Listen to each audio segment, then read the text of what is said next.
Welcome to the Screwtape Letters, letter 12. So this letter is all about all of the great results that can happen for demons that come from very small sins.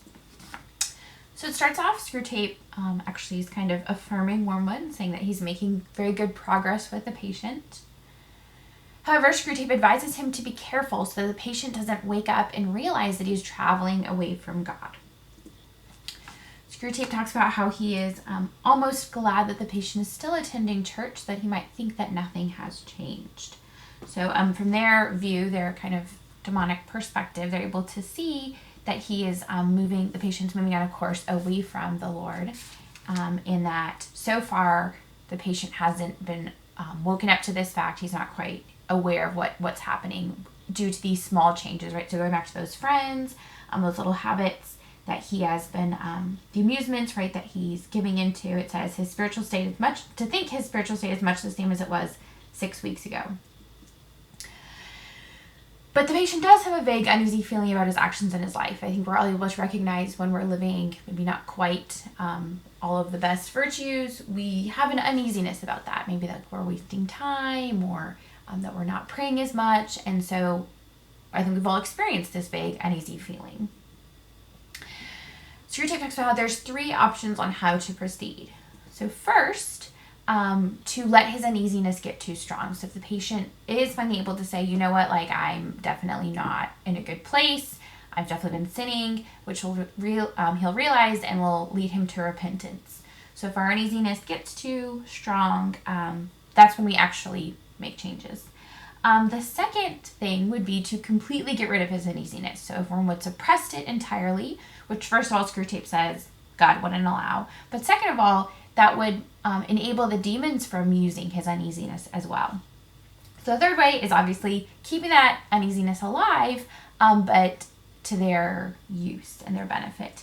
So it says, let it not lead to repentance. So keep it small enough that he's, not quite comfortable, but he's not going to do something to change yet.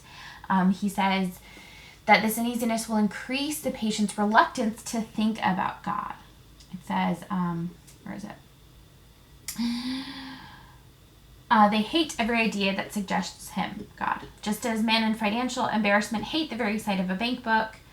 So if we're uncomfortable about something, uneasy about something, when we see it, when we're forced to think about it, it makes us uncomfortable, and we try to avoid those things, those conversations. Yeah, so if you're bad at managing money, you don't want to check your bank account. You're just like, well, it'll be fine, right?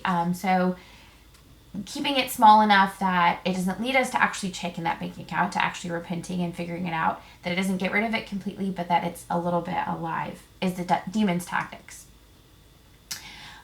He says in this state, he will welcome distractions in his prayer life, right? He wants his prayers to be unreal because he doesn't want to think about God.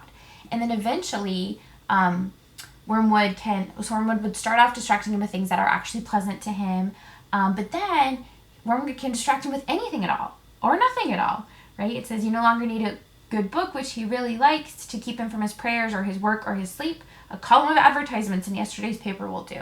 When I was reading this, I was thinking a lot about the temptation of our cell phones, right? So that, there's distractions that we do like, and then sometimes, we're scrolling on something, or we're looking at something that we're not even interested in, right? So the demons can tempt us away from God, not just with things that we like to do. It says, Screwtape is saying that one of his own patients, which he had gotten to go to hell, eventually says, I now see that I spent most of my life in doing neither what I ought nor what I liked. So that demons can trick us to live a life that we're not even happy with, which is crazy. So it says, you will say that these are very small sins, and doubtless, like all young tempters, are anxious to be able to report some spectacular wickedness. But do remember, the only thing that matters is the extent in which you separate the man from God. It doesn't matter how small the sins are, provided that their cumulative effect is to edge the man away from the light and out into nothing. Murder is no better than cards if cards can do the trick. That was really crazy. And then this quote is a very important one. He says, indeed, the safest road to hell is the gradual one, the gentle slope, soft underfoot, without sudden turnings, without milestones, without signposts. So the best way that they get us to go to hell is this slow road, right? So where we don't even realize that we're turning away from God, we don't even realize the things that are happening in our life. which for us should be a wake-up call in the importance of examining our conscience. Even during this time where we can't go to confession, we're still able to make an act of contrition, to have this true repentance for the things we've done wrong, and wake up to the fact that we're not always doing all of the right things, and that we're able to recognize ways that we fall short of God and of the cross, and turn back to him and accept his forgiveness and move on with our lives.